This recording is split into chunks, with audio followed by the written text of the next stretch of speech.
Hello Army, welcome back to Bangtan News today. Today we're going to discuss a brief, yet meaningful moment, Jimin and Jungkook's interview in Japan, an interaction that lasted only a few minutes, but left a deep impression on fans around the world. At first glance, the interview looks like an ordinary promotion, light questions, quick answers, and a formal atmosphere that generally leaves no room for personal gestures.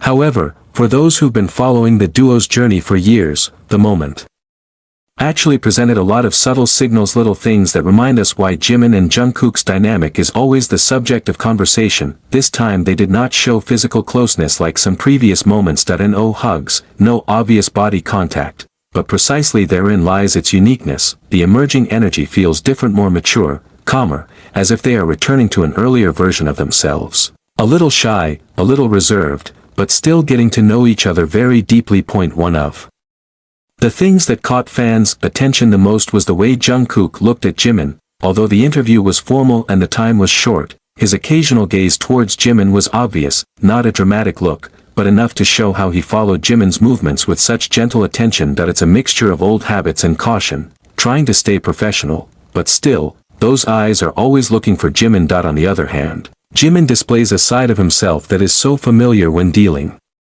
with Jungkook, smiling, relaxed, and looking brighter. That chemistry shows up even without any touch. The interview then becomes even more interesting when Jimin mentions that he wants to learn how to cook pasta. For longtime fans, these are not just ordinary words. Pasta is one of the dishes that is very synonymous with Jungkook, and has appeared many times in their moments of togetherness. It is not surprising that a little thing like this instantly triggers a wave of memories for the audience. When the interviewer said that Jimin already had a sensei, clearly referring to Jungkook, the dynamic felt even more real. The subtle communication that had existed between them again appeared in the form of light comments, but full of meaning. In their relationship, tenderness appears most clearly precisely through things like this: a small comment, a quick look, or a shared smile that turns out to be able to speak is much more powerful than a physical interaction. For a long time, cooking and eating together seemed to be a symbol of their relationship, and in this interview, Jungkook again showed his attentive nature. He admitted that he could feel frustrated when the ingredients did not match the dose,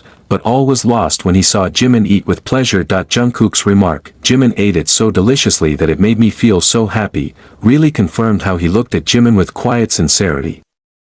Their nonverbal communication is also clearly visible: the way Jimin listened to Jungkook, the way Jungkook leaned in when Jimin spoke, to the moments when their eyes met for no particular reason. All that forms a space of familiarity that only they understand, and that's the whole point of this interview. Only 3 minutes, but enough to show the unique rhythm that they have been building for a long time. For others, it may just be an interview, but for those who followed Jimin and Jungkook's journey from the beginning, this moment is like a small proof that their relationship remains warm, stable, and natural. No need for big gestures. No need for any proof. It is enough to be themselves, and it is already more than enough for the fans to feel the maintained closeness. In the end, this is the charm of their relationship. It is simple, authentic, and still shines through even in the most formal setting.